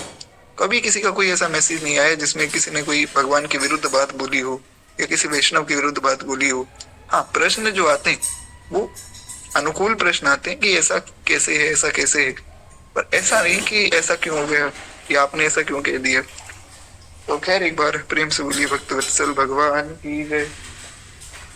तो इस प्रकार से यहाँ वही बात भगवान शंकर समझा रहे हैं कि जब भगवान शंकर जी, ब्रह्मा जी, इंद्र आदि देवता भगवान के रहस्य को नहीं समझ पाएंगे, तो शूद्र अभिमानी पुरुष क्या समझेंगे। तो इसलिए हे पार्वती, ऐसे पुरुषों से उलझना भी नहीं चाहिए और ऐसे लोगों को ज्ञान भी नहीं देना चाहिए, क्योंकि अगर आप ज्ञान देंगे तो वो उसका अपमान करेंगे। तो इसलिए मूर्खों को ज्ञान नहीं देना चाहिए। कहते हैं, उन हरि का ना तो कोई अपना है ना पराया है, वे सबके आत्मा होने से सबके ही प्रिय है। भगवान सबसे प्रेम करते हैं और सबके प्रिय भी भगवान है। फिर ये महाभाग चित्रकेतु तो उन्हीं भगवान का प्यारा भक्त है और उन्हीं से जो है रुचि से चलने वाला है, शांत और समदर्शी है। मैं भी उन्हीं अच्युत भगवान का भक्त हूँ, यानी कि शंकर जी बता रहे हैं मैं भी भगवान का ही भजन करता हूँ, अतः मुझको जो है उस पर क्रोध नहीं आया। ऐसे शांत समदर्शी भगवत भक्त महापुरुषों के चरित्र पर आश्चर्य नहीं करना चाहिए। पार्वती जी का ये आश्चर्य इन वचनों से दूर हुआ। श्राप देने में समर्थ होने पर भी चित्रकेतु ने पार्वती को श्राप नहीं दिया, क्योंकि देने को तो चित्रकेतु जी भी दे देते कि जाओ मैं आपको श्राप देता हूँ, पर चित्रकेतु जी ने नहीं दिया, क्योंकि उनको पता था मुझसे गलती हो गई, मैंने जो है लीला में दोष दर्शन कर लिया। तो उल्टा जो है उन्होंने श्राप को स्वीकार किया है और इसी श्राप के फल से वे यज्ञ में जो है दक्षिणांग से वे वृत्तासुर के रूप में प्रकट हुए। क्या होता है कि जब यज्ञ होता है ना कोई भी, तो यज्ञ में दक्षिणा दी जाती है, और दक्षिणा जब दी जाती है तो क्योंकि यज्ञ बिना दक्षिणा के पूर्ण नहीं होता, ये कथा हम सुन चुके हैं। यज्ञ जी और दक्षिणा जी किस प्रकार भगवान यज्ञ नारायण के रूप में आए, हमने 24 अवतारों की कथा में सुना था। तो यज्ञ जो दक्षिणा के बिना पूर्ण नहीं होता है। तो जब दक्षिणा दी गई तो दक्षिणा के अंग से, दक्षिणा के अग्नि से वृत्तासुर नाम का ये असुर प्रकट हुआ। अभी वृत्तासुर भी आगे चलकर भगवान के भक्त बन जाएंगे, क्योंकि वास्तव में तो चित्रकेतु जी है ना, तो इनको सब याद है कि मैं चित्रकेतु हूँ और मैं भगवान का किस प्रकार भजन करता था। किस प्रकार आगे इनका चरित्र आएगा वो हम आगे सुनेंगे। कल हमें जो है गज और ग्राह की कथा सुननी, बड़ी सुंदर कथा है, कथा आप सब जानते हैं, पर इसमें कुछ ऐसे ऐसे सूत्र हैं जो सुनने योग्य हैं, तो वो कथा हम कल की कथा में सुनेंगे। अभी श्री दादा गुरुदेव भगवान का चरित्र हम लोग सुनेंगे। एक बार प्रेम से बोलिए भक्त वत्सल भगवान की जय।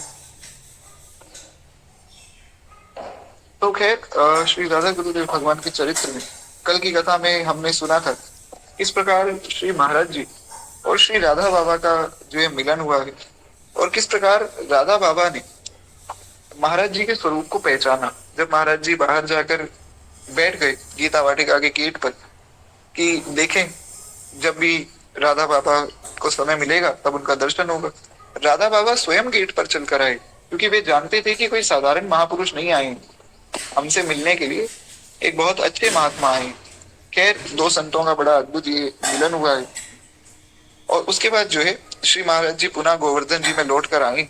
अब गीता जयंती पर किस प्रकार सब आयोजन हुआ, ये बड़ी सुंदर बात है और सुनने योग्य बात है। कहते श्री गोवर्धन आने के पश्चात महाराज जी के नेतृत्व में अनेक धार्मिक एवं सांस्कृतिक कार्यों का शुभारंभ हुआ है और उनमें से एक था गीता जयंती का समारोह। मतलब बहुत से कार्य श्री महाराज जी ने किए, उनमें से एक कार्य था गीता जयंती का समारोह। तो कहते हैं कि अपने सहृदय सहयोगी कविवर श्री देवकी नंदन कुमेरिया जी के अनुरोध से आपने गोवर्धन जी में प्रथम बार गीता जयंती को प्रारंभ किया और इस समारोह में प्रातः हवन, सस्वर गीता का पाठ और अपराह में भव्य शोभा यात्रा का आयोजन होता था। मतलब 3 काम होते थे गीता जयंती के अवसर पर। सबसे पहले तो हवन किया जाता था, उसके बाद फिर गीता जी का पाठ होता था, संपूर्ण भगवत गीता का। उसके बाद फिर रात में शोभा यात्रा निकाली जाती थी और ये सब काम कुमेरिया जी के सहयोग से हुआ।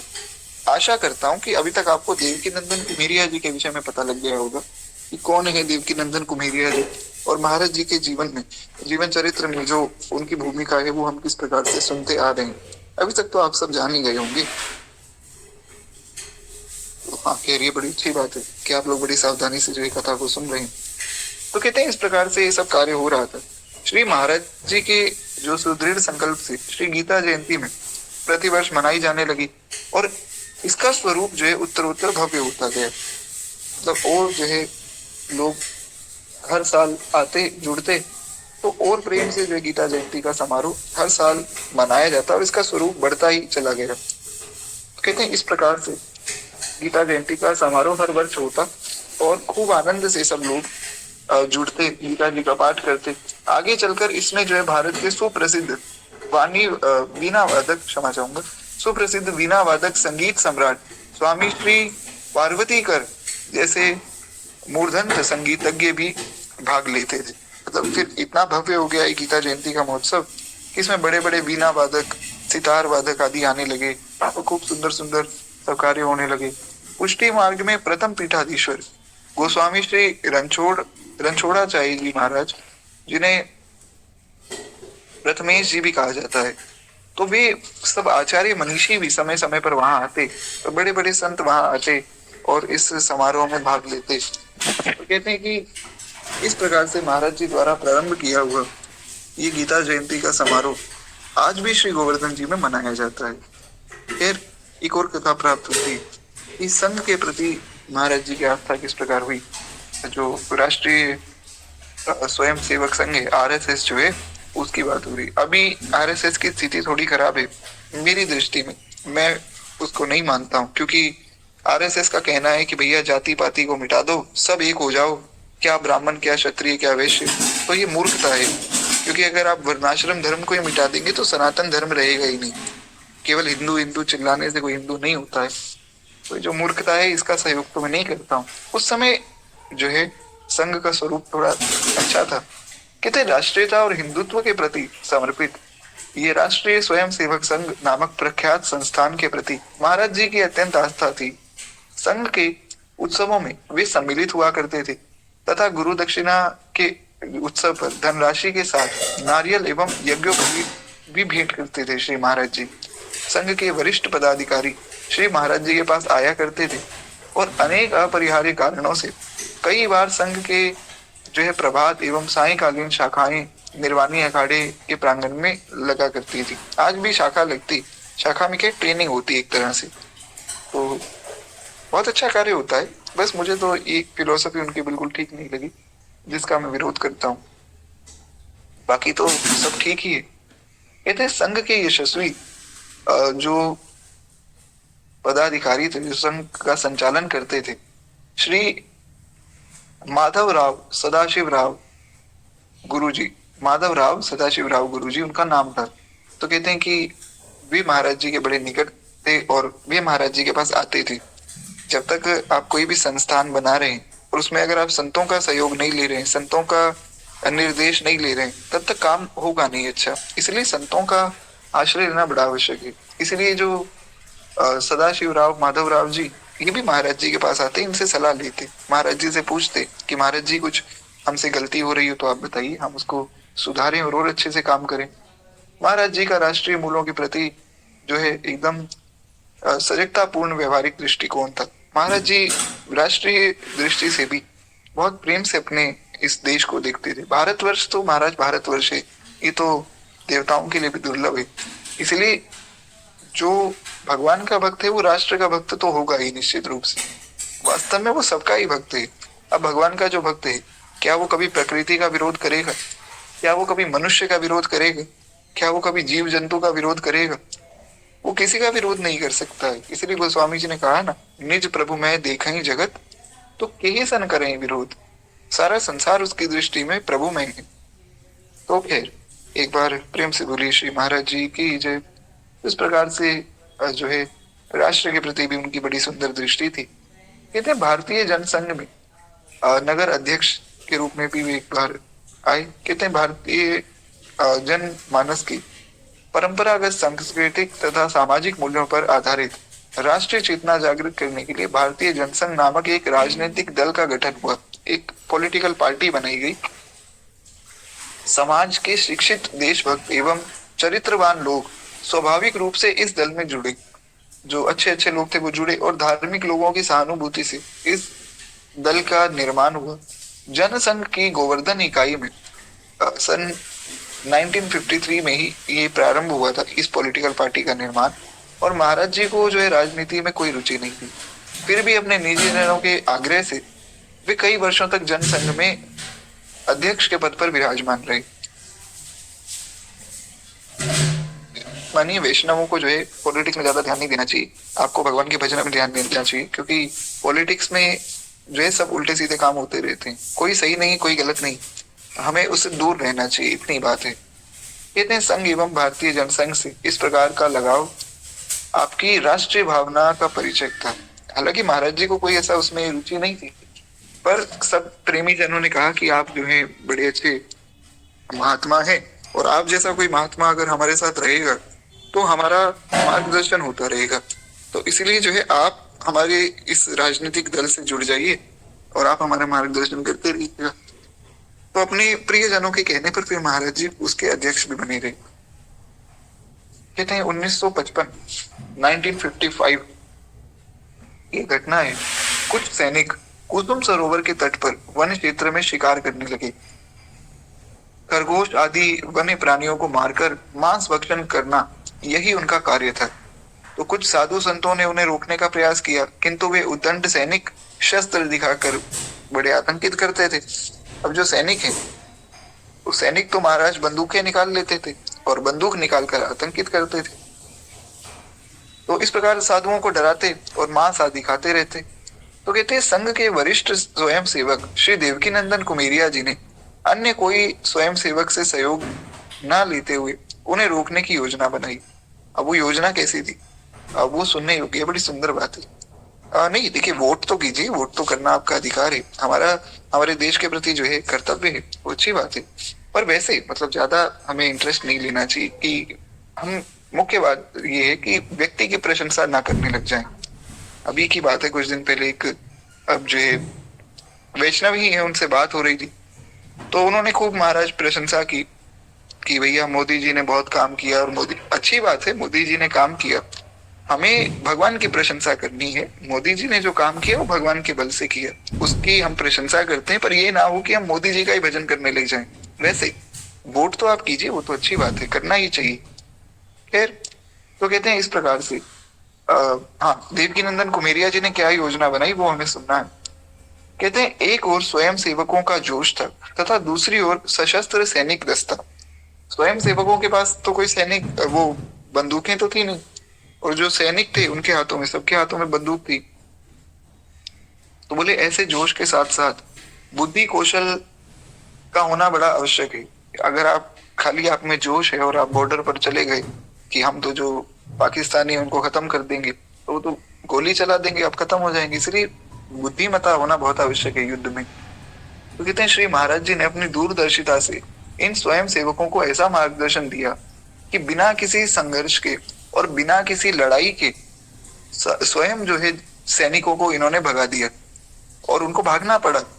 ये महाराज जी की निपुणता थी। यानी कि महाराज जी राजनीति में ज्यादा रुचि नहीं रखते थे, पर उनको राजनीति का पूरा ज्ञान था। युद्ध नीति में रुचि नहीं रखते थे, युद्ध नीति का ज्ञान था। कैसे जो भगवान का भक्त होता है उसमें सब सद्गुण स्वतः ही प्रकट हो जाते हैं, उसको कुछ करना नहीं पड़ता है, उसको सब ज्ञान स्वतः ही मिल जाता है। तो महाराज जी ने इनको योजना बताई, तो इस प्रकार से वो सैनिक सब डर के भागे और जो बेचारे वन के जीव थे उनकी रक्षा हुई। तो खैर एक बार प्रेम से बोलिए भक्त वत्सल भगवान की जय। तो केवल बस 5-10 मिनट मुझे और दीजिए, फिर वाणी को हम विश्राम देंगे। एक प्रसंग और सुनना है, फिर कल की कथा में हमें श्री हरिराम बाबा का प्रसंग सुनने को मिलेगा। आपको मैंने बहुत से भजन सुनाए हैं हरिराम बाबा के, तो हरिराम बाबा के विषय में मैंने कहा भी था, भगवान जब कृपा करेंगे हम उनका चरित्र सुनेंगे। तो ऐसा लगता है मानो कृपा हो गई है। तो हरिराम बाबा का बड़ा सुंदर और बहुत विस्तृत चरित्र, जैसे श्री राधा बाबा का चरित्र हमने सुना और श्री पंडित जी का सुना, तो वो तो छोटे छोटे प्रसंग थे ना। राधा बाबा का बहुत विस्तृत चरित्र श्री गुरुदेव भगवान ने लिखा, क्षमा चाहूंगा हरिराम बाबा का, तो वो हम कल की कथा में सुनेंगे और उनके 2-3 भजन भी साथ के साथ सुन लेंगे। मेरे प्राणेश मनमोहन तुम्हें ढूंढूं कहाँ जाकर, इस प्रकार से बड़े सुंदर सुंदर भाव हैं श्री हरिराम बाबा के, वो हम कल सुनेंगे। केवल एक छोटा सा प्रसंग अभी सुनकर फिर वाणी को विश्राम देते हैं। कहते हैं कि परंपरागत प्राचीन स्थल मंदिर एवं आश्रमों को संपत्ति लोलुप उद्दंड तत्वों से सुरक्षित करना श्री महाराज जी के व्याप्त कार्य क्षेत्र का एक महत्वपूर्ण अंग था। क्योंकि जो लोग मंदिर आदि के प्रांगण में रहते हैं या कार्य करते हैं, इनके मन में लालच सहज ही आ जाता है। इनको लगता है कि मंदिर हमारा ही तो है। क्योंकि मुख्य बात यह है कि जो ज्ञान मार्गी लोग होते हैं ना, वो भगवान के जो विग्रह हैं उनको एक प्रतीक समझते हैं, कि जैसे जो हमारे परमात्मा है वो परमात्मा का प्रतीक है, ये एक मूर्ति। लेकिन भक्ति मार्गी लोग ऐसा नहीं समझते। अब आपको मैं कह दूं कि आपके साथ विराजमान जो ठाकुर जी हैं वो केवल एक मूर्ति है, तो आपको बड़ा दुख होगा कि कैसी बात आप कह रहे हो। क्योंकि हम जो है श्री ठाकुर जी को ठाकुर जी मानते हैं, प्रत्यक्ष मानते हैं, और वास्तव में वे प्रत्यक्ष हैं। ऐसा नहीं कि केवल हम मानते हैं, वे हैं। ज्ञान मार्गी लोग इस बात को नहीं समझते हैं। उनको लगता है कि क्या है, मूर्ति ही तो है, तो इसलिए वो भगवान के विग्रह का सम्मान नहीं कर पाते, तो उनके हृदय में काम क्रोध आदि आ जाते हैं। तो इन्होंने बहुत सी योजनाएं बनाई। कुछ ऐसे उद्दंड लोग वहां भी थे, उन्होंने सोचा कि मंदिर में तो बहुत सा धन आता ही है, तो हम उस धन को अपने पास रख लें, उसमें भगवान का क्या ही घाटा हो जाएगा, भगवान के पास कमी थोड़ी। तो ऐसा सोचकर इन्होंने बहुत सी उद्दंड चेष्टाएं की, पर महाराज जी ने इनको बहुत प्रकार से इनके खिलाफ मुकदमे किए, और हमने 2-3 मुकदमे तो सुने भी। तो इस प्रकार से महाराज जी के कार्य क्षेत्र में ये भी एक महत्वपूर्ण अंग था कि महाराज जी का यही प्रयास था कि जो ऐसे मठ मंदिर हैं जो बहुत पुराने हो गए या जिनको लोग जानते नहीं आज के समय में, या जिन पर कोई कब्जा करके बैठ गया, उनका पुनः निर्माण हो, पुनः उनकी जागृति हो। जैसे श्री राम मंदिर है, वैसा राम मंदिर एकदम लुप्त प्राय हो गया था ना, अब राम मंदिर पुनः बना है तो पुनः जागृति हुई लोगों में, एक लहर सी महाराज दौड़ गई 22 जनवरी के दिन राम मंदिर जब बना। तो उस प्रकार से पुनः संरक्षण होना चाहिए। कहते हैं उनका कहना था कि तीर्थ स्थलों, साधन स्थलों तथा सांस्कृतिक केंद्रों पर मंदिर निर्माण करना प्रशंसनीय कार्य है। अब जहाँ तीर्थ है वहां अगर मंदिर होगा तो ये बड़ी अच्छी बात है, क्योंकि मंदिर होगा तो सब लोग दर्शन करेंगे और तीर्थ का महात्म्य समझेंगे। मंदिर में केवल इतना कार्य नहीं कि आप दर्शन करके आ जाएं, मंदिर में अगर आप जा रहे हैं तो जो ब्राह्मण है उनको प्रणाम करें, उनसे कुछ अच्छी अच्छी ज्ञान की बातें समझें। तो ये है मंदिर जाने का उद्देश्य। तो कहते हैं कि तीर्थ स्थलों में मंदिर होंगे तो उससे ये लाभ हो जाएगा कि मंदिर का दर्शन जो लोग करेंगे उनको कुछ तीर्थ के बारे में जानने को भी मिलेगा।